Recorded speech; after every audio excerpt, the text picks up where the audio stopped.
Yo, what's up guys? Andy from TapLab here. Today is going to be day number 800 of buying Bitcoin on Cash App. If you aren't familiar with Cash App, it's a full service banking and investing app. You can buy stocks and Bitcoin. I buy Bitcoin every day, so let's go ahead and buy today's Bitcoin.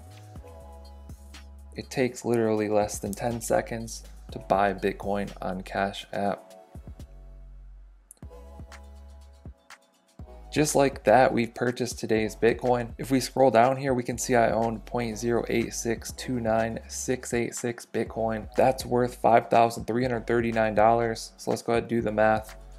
5339 divided by 800 days equals a 6.6x on my investment. So there you go. That's what happens when you buy Bitcoin every day over an extended period of time. I'm going to continue to buy Bitcoin every single day for as long as I'm alive. You can sign up with the link in the description, get $5 free, or you can go to BetFury, claim free Bitcoin every 20 minutes. Like and subscribe. I'll catch you in the next one.